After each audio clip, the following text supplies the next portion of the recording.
que a tua palavra, Pai, possa falar ao nosso coração nesta noite, que a pregação possa ser clara, que ela possa ter conteúdo, Pai. Ó Deus querido, e que ela possa nos edificar, nos exortar e também nos consolar. Te oramos desta forma porque o fazemos em um nome santo do Senhor Jesus Cristo, aquele que vive e que reina pelos séculos dos séculos. Amém. Meus irmãos, a primeira epístola de Paulo aos Coríntios é uma carta na qual o apóstolo Paulo ele vai responder a uma série de perguntas. A igreja ainda estava no seu início, no seu limiar, e muitas questões a igreja precisava de orientação para que ela pudesse exercer a espiritualidade e a vida diária da mesma de maneira adequada. Portanto, o apóstolo Paulo, aqui em 1 Coríntios, ele trata, por exemplo, do exercício de dons espirituais, ele vai tratar sobre se comer ou não se comer algo que fosse sacrificado a ídolos. Então, o apóstolo Paulo vai falar sobre diversos assuntos, como, por exemplo, também a disciplina eclesiástica, quando e como ela deveria ocorrer. Diversos assuntos ele responde aqui. Mas quando chega no capítulo de número 11, ele vai tratar da Santa Ceia, ou Santa Comunhão, ou Santa Eucaristia, como alguns preferem. E no capítulo 11, eu preciso ler com vocês o verso de número 1, primeiramente, onde o texto bíblico nos diz assim, 1 e 2, sede meus imitadores, como também eu sou de Cristo. De fato, eu vos louvo porque em tudo vos lembrais de mim, e retendes as tradições, assim como vô-las entreguei. Então, nos versos 1 e 2, o apóstolo Paulo, ele estimula a igreja, ele conclama a igreja a ser sua imitadora, que os irmãos fossem seus imitadores, assim como ele era de Jesus Cristo. Mas ele diz mais no versículo de número 2, ele diz que havia um motivo concreto para ele louvar a Deus e louvar os irmãos pela postura e pela conduta. E que motivo justamente era este? Os irmãos estavam guardando as tradições, observando os ensinamentos do apóstolo e, por que não dizer também, dos apóstolos. Então, havia um motivo para que Paulo reconhecesse o valor daqueles irmãos. Eles estavam observando a palavra do Senhor, os ensinos também dos apóstolos. Mas quando chega no verso 17, que é o primeiro verso da nossa análise de hoje, no verso 17 o texto nos diz assim, nisto, porém, que vos prescrevo, não vos louvo, porquanto vos ajuntais, não para melhor, e sim para pior. No que concerne a Santa Ceia, havia, de fato, uma postura equivocada por conta dos irmãos de Corinto. E Paulo entende que, nesse quesito, o apóstolo Paulo, de maneira alguma, poderia louvá-los. E nós vamos entender agora, na sequência, porque Paulo escreve assim, que eles se reuniam não para melhor, mas para pior. Olha que coisa! E o apóstolo precisa corrigir, precisa orientar aquilo que não estava bem. Paulo, ele também tinha um dom de olhar sempre o lado positivo e não desconsiderar aquilo de bom que estava acontecendo. Mas ele também tinha a hombridade de tocar naqueles pontos que careciam de correção. E, em relação à Santa Ceia, a igreja precisava rever a maneira como ela estava lidando com a questão. E aí, meus amados, quando chega no versículo 18, o texto diz assim, porque, antes de tudo, estou informado haver divisões entre vós quando vos reunis na igreja, e eu, em parte, creio. Então, o primeiro ponto que Paulo destaca aqui, negativamente falando, é que aquela igreja, ela tinha no seu seio divisões, partidarismos, coisa que nós já sabemos logo desde o início da carta. Uns são de Paulo, outros são de Cefas, de Apolo, e assim ia. Mas, meus irmãos, aqui Paulo está dizendo que havia uma divisão que estava acontecendo na hora da celebração da Santa Eucaristia, da Santa Ceia. Era uma celebração que era composta anteriormente, antes da Santa Ceia, havia a chamada festa ágape. Então, havia uma refeição comunitária, uma refeição de amor, de comunhão, de entrosamento. Era assim que acontecia na igreja. E, na sequência, havia o partir do pão, a Santa Ceia propriamente dita. Mas só que estava havendo ali divisão.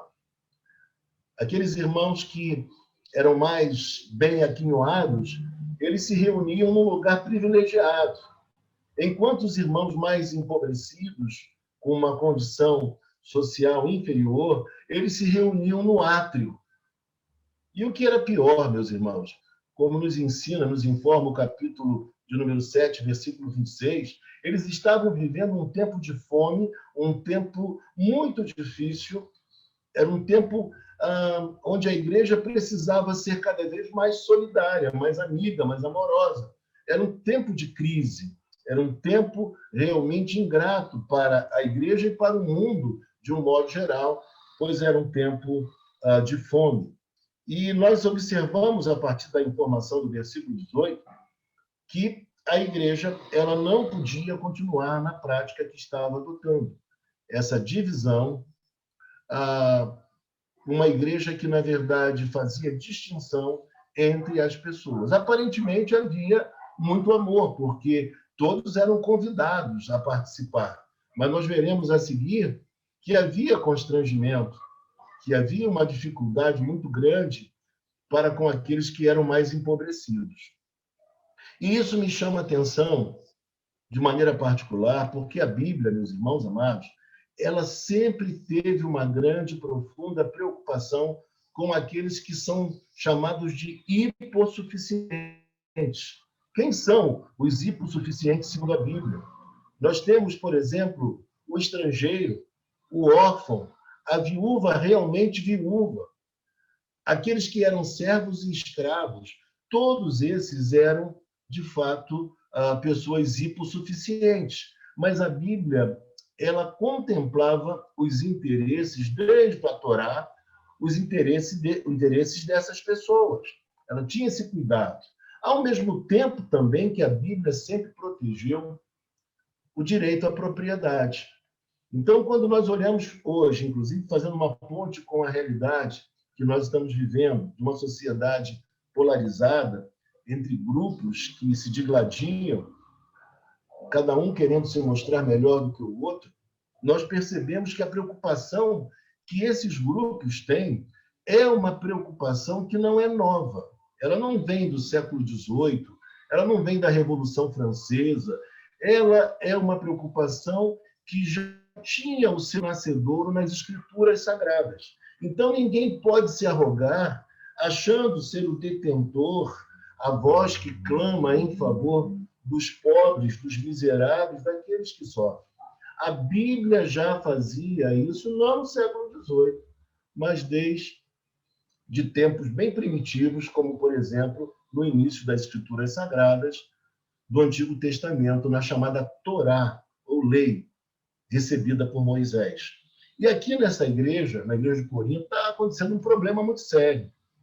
Até mesmo entre aqueles que eram escravos, eles faziam uma hierarquização.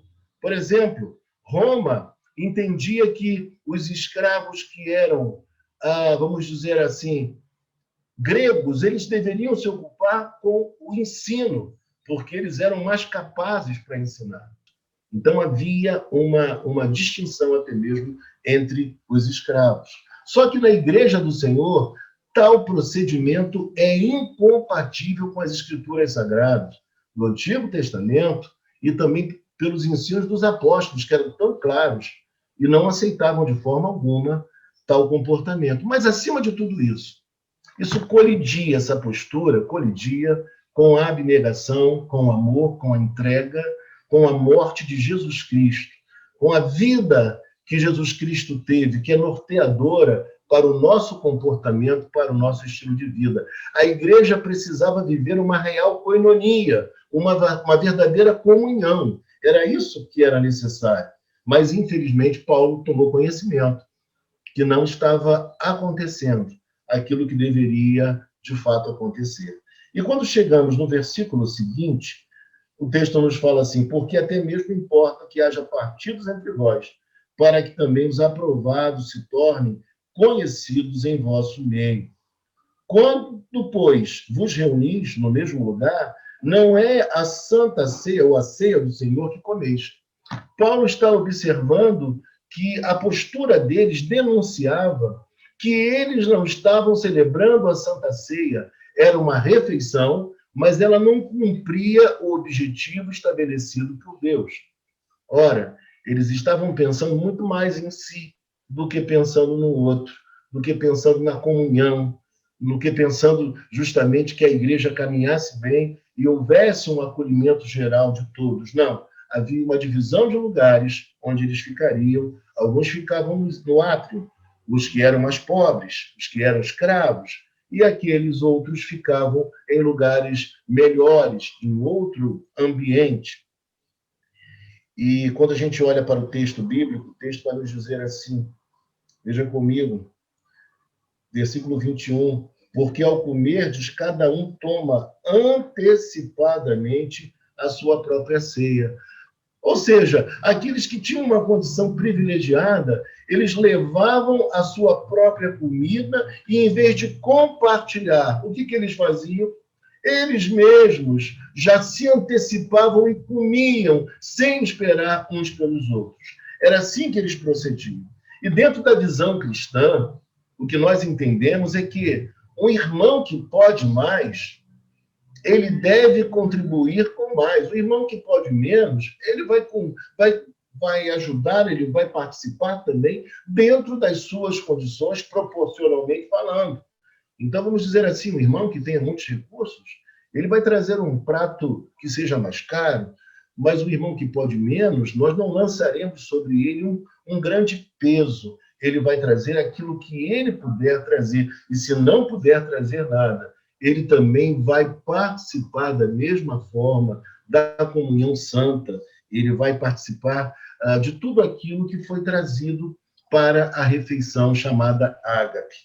E aí o texto diz, e há quem tenha fome, ao passo que há também quem se embriague. Então, o que estava acontecendo aqui? Paulo tenta corrigir a situação. Paulo diz assim, olha, tem gente passando fome entre vocês. Ao passo que existem outras pessoas que bebem sem moderação e sem equilíbrio. Elas se embriagam. E isso não deve ser assim. Isso não pode ser assim porque é um desvirtuamento do sentido do papel da Santa Ceia. Versículo 22. Não tendes, porventura, casas onde comer e beber?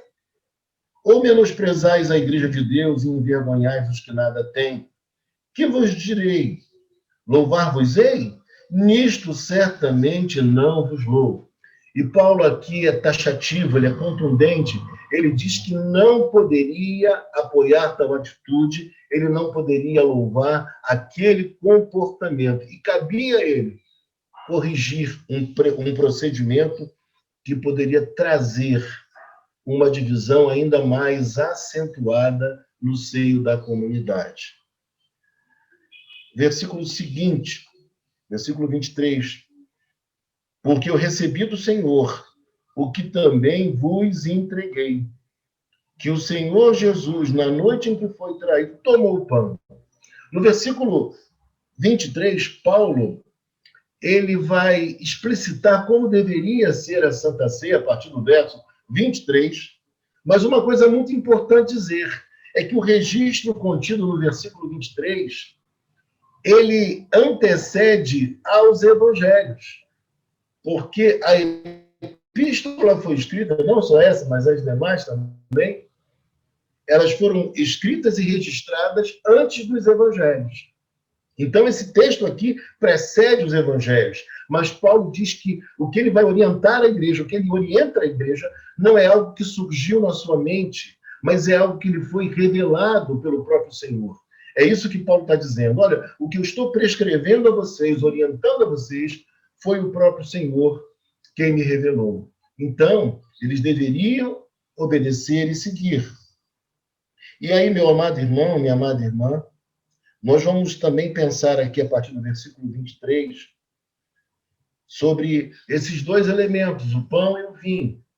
Eles são símbolos, assim como o pão e o vinho, simbolicamente falando, são alimentos para o nosso corpo físico. A presença do Senhor, de forma especial, na Santa Ceia, alimenta também o nosso ser interior. Nós precisamos participar da Santa Ceia. E isso é muito importante que se diga. Nós não devemos fugir da Santa Ceia por causa do pecado, mas do pecado por causa da Santa Ceia. Fazer todo o esforço possível de participar da Santa Comunhão. Obviamente, estamos vivendo dias excepcionais, onde nós, por questões de saúde, de cuidado, em razão da pandemia, não podemos participar e nós compreendemos perfeitamente. Mas, em situações normais, nós devemos fazer todo o esforço para participar da Santa Ceia. E aí o texto vai nos falar no versículo número 24, e tendo dado graças, o partiu e disse, isto é meu corpo que é dado por vós, fazei isto em memória de mim. E aqui no verso 24 nós temos o primeiro olhar, ou a primeira perspectiva que o cristão deve ter ao participar da Santa Ceia. Ele deve fazer a sua participação tendo um olhar, uma perspectiva para trás, para o passado. Ele lembrar de Jesus Cristo, da sua morte vicária, da sua abnegação e do seu amor.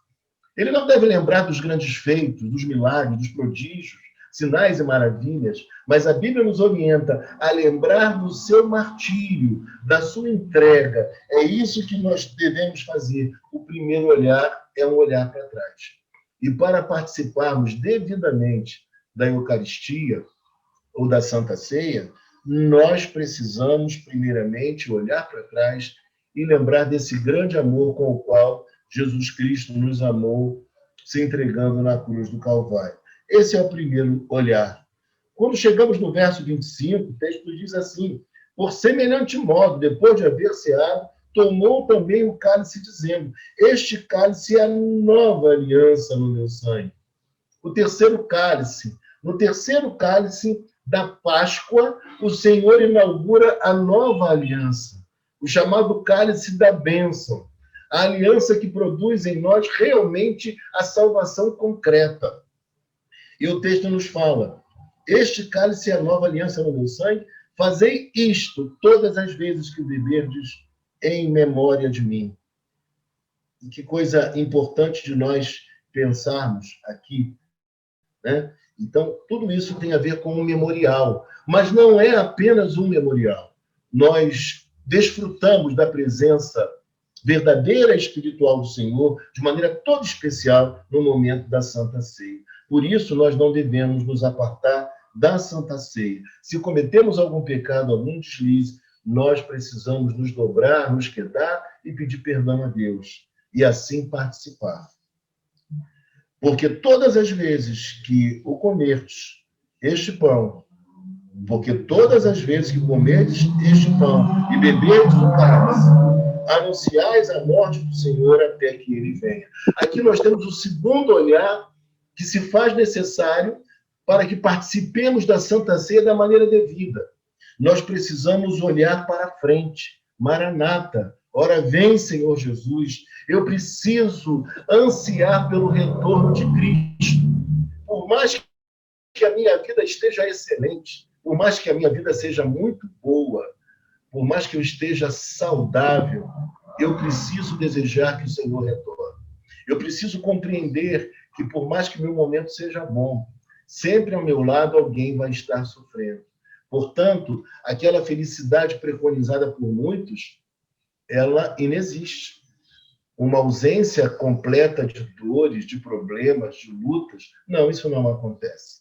Nós precisamos entender que, enquanto nós vivermos aqui, por mais que tenhamos a felicidade da salvação, as bênçãos de Deus, a comunhão com os irmãos, nós ainda assim não teremos uma felicidade absoluta, total. E aí, meu irmão, minha irmã, por conta disso, nós precisamos desejar que o Senhor volte. Quando viveremos para sempre com Ele, no novo céu e uma nova terra, onde não haverá mais dor, onde não haverá mais pranto. Então, todo cristão verdadeiro, ele anseia pela volta de Jesus Cristo. E aí, na sequência, depois de falar sobre o segundo olhar, nós lemos assim: por isso, aquele que comer o pão ou beber o cálice do Senhor indignamente será réu do corpo e do sangue do Senhor. Paulo está dizendo aqui especificamente sobre o problema local de Corinto. Obviamente, nós também trazemos para a nossa realidade e sabemos que não podemos participar da Santa Ceia sem responsabilidade e sem fazer um autoexame. Mas ele fala aqui com muita clareza a respeito daquelas práticas. Aquelas práticas, elas eram inaceitáveis. E quando chegamos ao versículo 28, nós temos agora o terceiro olhar que é necessário, a terceira perspectiva para participarmos da Santa Ceia da maneira correta. Paulo escreve: examine-se, pois, o homem a si mesmo, e assim coma do pão e beba do cálice. Agora o olhar é o terceiro olhar, o primeiro para trás, o segundo para frente, e o terceiro olhar para dentro de nós. Agora é um momento entre nós e Deus. Precisamos fazer o autoexame, uma análise à luz do Espírito Santo de como nós estamos com Deus.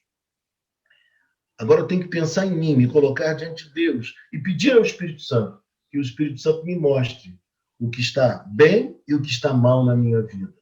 E esse autoexame não pode ser feito sem o Espírito Santo, porque se eu for alguém muito rígido comigo, eu nunca participarei da Santa Ceia. E se eu for alguém muito perdoador, muito complacente, eu vou participar da Santa Ceia, sem ter o entendimento devido do que está acontecendo ali, sem discernir o corpo, sem compreender a realidade espiritual e a sua importância. Então, o autoexame precisa ser à luz do Espírito Santo.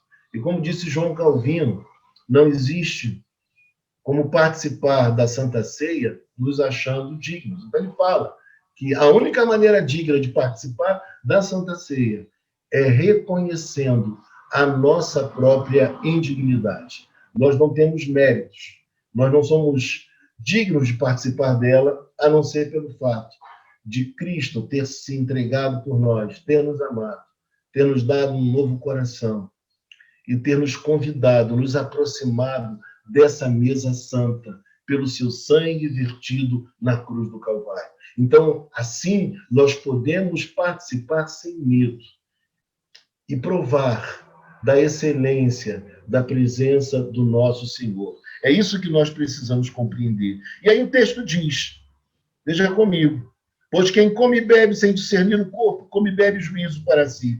E eis a razão, porque há entre vós muitos fracos e doentes, não poucos, que dormem.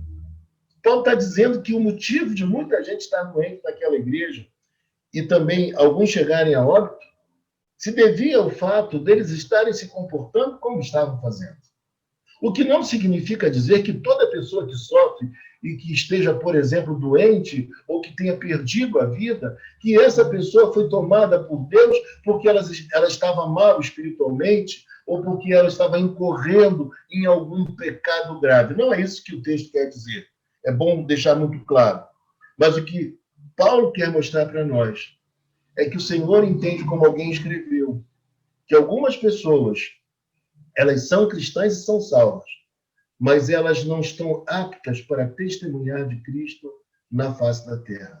Elas estão prontas para o céu, são salvas por Jesus, foram redimidas pelo Senhor, mas elas não estão vivendo a maneira, a conduta desejável aqui na face da terra. E aí o texto prossegue nos dizendo: porque se julgamos a nós mesmos, não seríamos julgados. Mas quando julgados, somos disciplinados pelo Senhor para sermos condenados, para não sermos condenados com o mundo. Ele está falando justamente aquilo que eu acabei de dizer. A vontade de Deus é que nós, como cristãos que somos, vivamos a vida de salvos, mas ele não quer nos condenar de forma alguma como um mundo que não discerne o corpo, que não compreende as realidades espirituais. É isso que o apóstolo Paulo está dizendo, e, obviamente, enfocando o problema que estava ocorrendo em Corinto. Que coisa impressionante o que ele fala aqui. Existe aqui um quê de juízo de Deus. E aí nós precisamos pensar uma coisa muito seriamente. Às vezes, no afã de sermos politicamente corretos, nós temos um receio de falar algumas coisas que são bíblicas. Como, por exemplo, pastor, por vezes não queremos dizer que Deus pune. E Deus pune. Muitos falam assim para nós, não diga para a criança que Deus pune, que Deus castiga. Mas a Bíblia Sagrada nos mostra que existe uma sanção dada por Deus desde o início. O primeiro casal foi expulso do Éden por conta do pecado. Então, nós temos que compreender e pregar a verdade bíblica, ainda que ela esteja na contramão do pensamento odierno. É isso que nós temos que fazer.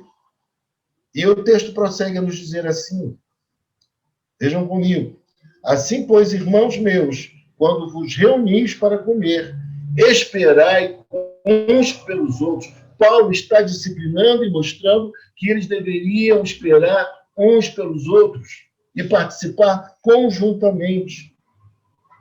A partir do verso 28, quando desce, e seguintes versículos, nós verificamos que o quarto olhar surge aqui.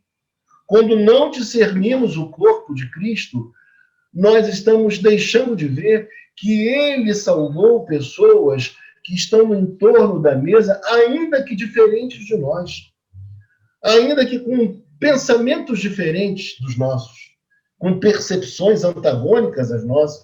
Eles também são nossos irmãos, foram salvos por Jesus e eu não posso discriminá-lo de maneira alguma.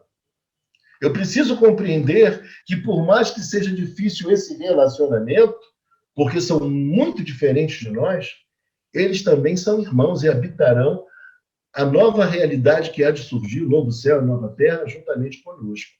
Obviamente, a boa notícia é que, assim como nós seremos totalmente transformados, eles também serão totalmente transformados.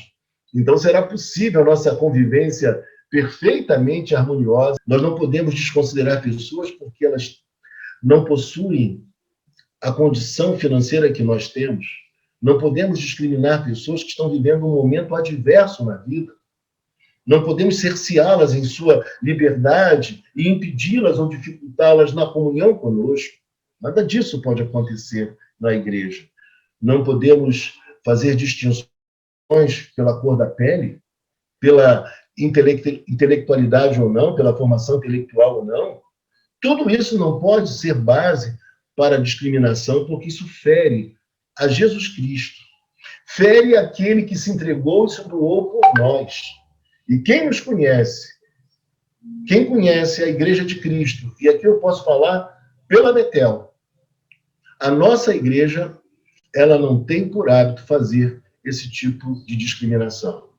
Nós acolhemos a todos, amamos a todos, não formamos um clube de pessoas, mas a Betel ela está com as portas abertas para todas as pessoas que quiserem estar entre nós. Pessoas da comunidade, pessoas mais humildes e também aquelas pessoas que foram abençoadas e agraciadas por Deus com uma condição muito favorável de vida. Então, este é o lugar. Esta é a mesa do Senhor. Assim deve ser. Assim deve acontecer entre nós. E nós devemos fomentar tal prática de amor, de acolhimento e de coinonia. Então, o quarto olhar que nós precisamos ter é olhar no entorno da mesa, discernindo o corpo, entendendo que não somos todos iguais, mas pertencemos ao mesmo Senhor. Fomos salvos por Ele e precisamos nos tratar de maneira muito respeitosa. Embora, em alguns assuntos de só menos importância, de alguns assuntos periféricos, de alguns assuntos que, por exemplo, os reformadores chamavam de adiáfora, assuntos elementares, assuntos que não são fundamentais, nós podemos ter o nosso posicionamento e até mesmo divergência. Mas o que nós não podemos fazer é desconsiderar alguém por ter algumas concepções diferentes da nossa. E o que eu lamento muito nesses dias é que muitos irmãos estão ausentes de igrejas por conta dessa polarização política. E isso é lamentável, isso envergonha o Evangelho de Jesus Cristo. Isso, na verdade, é uma denúncia para o mundo de que nós estamos fragmentados. É péssimo que isso aconteça, porque a abnegação de Cristo foi tão grande, o amor dele foi tão grande por nós, que a única coisa que se poderia esperar entre nós era respeito, consideração e amor. Se ele nos amou tanto, o que eu devo fazer também é amar o meu irmão e não fugir da comunhão, como em alguns lugares nós temos notícias por conta de questões de menor importância. Então, esse é o quarto lugar, é discernir o corpo. E quem não discerne o corpo não compreendeu ainda perfeitamente a realidade espiritual. Versículo 34. Se alguém tem fome, coma em casa, a fim de não vos reunirdes para juízo. Quanto às demais coisas, eu as ordenarei quando for ter convosco. Para finalizar, o apóstolo Paulo, no versículo 34, na sua parte final, ele nos ensina uma lição muito importante. Ele diz, quanto às demais coisas, eu as ordenarei quando for ter convosco. Ele está falando aqui especificamente da ministração da Santa Ceia. Porque na sequência do texto bíblico, ele vai atacar outros assuntos que aquela igreja precisava também de orientação, como, por exemplo, o exercício dos dons espirituais. Mas aqui o apóstolo Paulo está dizendo que existem algumas coisas que ele trataria tete a tete, como diziam os antigos, pessoalmente, coisas que ele não poderia escrever por carta. E eu digo para você, tem coisas que nós não devemos falar nem por carta, nem por WhatsApp, nem por telefone. Existem assuntos que eles são importantíssimos e nós precisamos olhar na face do outro de forma respeitosa e amorosa, mas ainda assim tratar de assuntos pertinentes que são importantes para a obra de Deus. Portanto, Paulo nos dá essa grande lição. A lição de que existem assuntos que nós precisamos tratar quando estivermos reunidos, quando estivermos frente a frente, para que as dúvidas possam cair por terra, para que o outro, olhando no nosso olho, na nossa face, ele possa perceber a nossa sinceridade, a nossa verdade e o nosso amor. E como pessoas crescidas espiritualmente, que nós possamos ter a capacidade de conversar, de interagir respeitosamente com base em ideias. É isso que nós precisamos. Como pessoas crescidas espiritualmente, e uma grande maioria delas crescidas intelectualmente também, não conseguem, como irmãos, ter uma conversa, ter um diálogo e chegarem a um acordo. Então é isso que o apóstolo Paulo está nos dizendo aqui. E isso me faz lembrar, e eu faço uma digressão finalizando, me faz lembrar esses dias aqui em nossa casa. Minha filha me surpreendeu, minha filha ainda não é uma cristã, batizada, não fez profissão de fé. Aliás, batizada ela é, não fez profissão de fé, corrigindo. Ainda não chegou o seu momento, ela ainda não depositou a fé integralmente em Jesus Cristo. Mas a minha filha me disse algo muito interessante esses dias. Ela falou, pai, eu gostei muito quando você fez aquelas pregações sobre as epístolas de João e sobre o Evangelho de João. E aí eu perguntei, filha, por quê, filha? Ah, porque você falou uma coisa muito importante. O que foi que eu falei?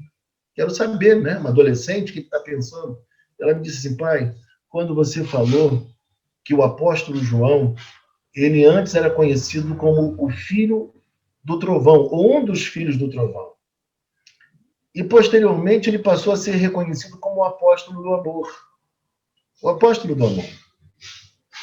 E quando você falou que ele tinha essa capacidade de atingir o coração alheio. Quando ele falava, ele convencia o outro que o que ele falava por amor. Isso abria o coração do outro para poder ouvir aquilo que ele queria ensinar e, em muitos momentos, assuntos que eram profundamente difíceis de serem tratados. Aqueles assuntos complicados, mas João nunca deixou de tratá-los. Mas, primeiramente, ele convencia os irmãos, porque todos o conheciam, sabiam da sua vida, do seu comportamento, da sua história, que ele falava o que falava, porque ele amava os irmãos. E talvez isso, que minha filha relembrou tão bem, esteja faltando nos dias atuais. Que a gente possa convencer o outro que aquilo que a gente fala por amor. Que aquilo que a gente fala é porque se faz necessário, como Paulo agiu aqui da mesma forma. E assim, meus irmãos amados, que a gente possa ter uma experiência cristã que seja madura e profunda. Que a gente possa participar da Santa Ceia tendo esses 4 olhares. Olhando para trás e lembrando do que Cristo fez. E ao lembrar do que Cristo fez, termos uma vivência que seja, de fato, abnegada, como foi também a do Senhor. Olhar para frente e dizer, Senhor, nós só seremos felizes completamente quando o Senhor retornar. Olharmos para dentro de nós e reconhecermos a nossa parcela de culpa e de pecado, a nossa necessidade constante do perdão e da misericórdia do Senhor. E termos finalmente um olhar, que seja um olhar para contemplar a mesa e na diversidade de pessoas, percebermos que há uma unidade. Porque a beleza que existe na fé cristã é porque existe uma unidade na diversidade. E é assim que nós precisamos caminhar, é assim que precisamos vivenciar a nossa espiritualidade, não para a nossa glória, mas para a glória de Jesus Cristo, nosso Senhor, o nosso Salvador.